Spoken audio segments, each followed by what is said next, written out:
They said he looked like the devil himself. Smoke poured from beneath his hat. His beard burned during battle. And when enemy sailors saw his ship appear through the fog, many surrendered immediately. This was Blackbeard, the most feared pirate in history. But the real story of Blackbeard is even darker than the legend, because behind the terrifying image was a man who turned fear itself into a weapon. In the early 1700s, the seas of the Caribbean and the American coast were filled with danger. European empires fought constantly for power and trade. Merchant ships carried gold, silver, sugar, weapons, and supplies worth fortunes. And where there was wealth, pirates followed. This period would later become known as the Golden Age of Piracy. Dozens of pirates terrorized the oceans, but one name stood above all others: Blackbeard.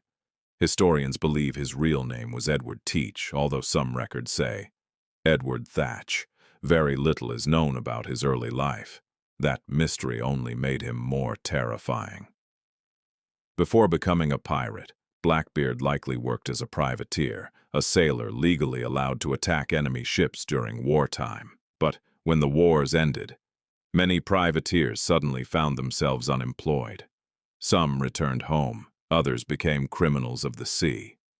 Blackbeard chose piracy, and he would become terrifyingly good at it. Unlike ordinary pirates, Blackbeard understood something important. Fear could be more powerful than violence. He carefully created an image designed to terrify his enemies before battle even began. He grew his beard long and wild. Before attacking ships, he tied slow-burning fuses beneath his hat and into his beard.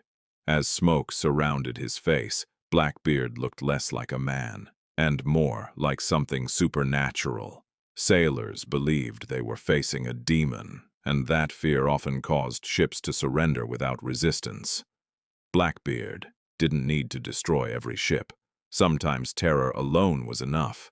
By 1717, Blackbeard captured a large French slave ship and transformed it into his flagship. He renamed it Queen Anne's Revenge.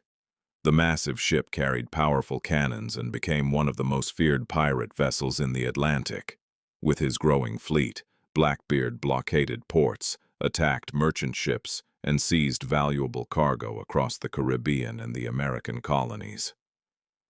His reputation spread quickly. Stories about him grew larger with every retelling. Some claimed he carried multiple pistols across his chest. Others said he could not be killed.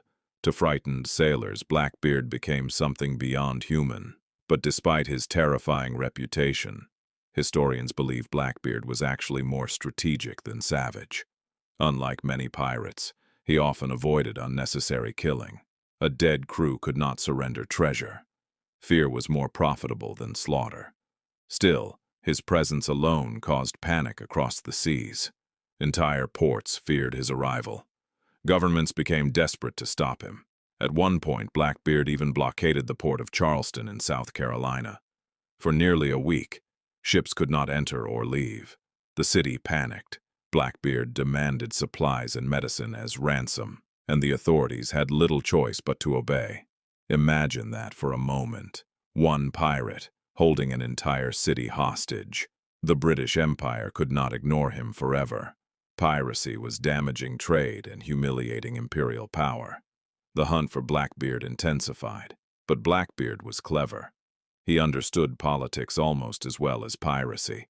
At times, he accepted royal pardons from colonial governors, pretending to retire from piracy. But many believed corrupt officials secretly worked with him, sharing profits from stolen goods.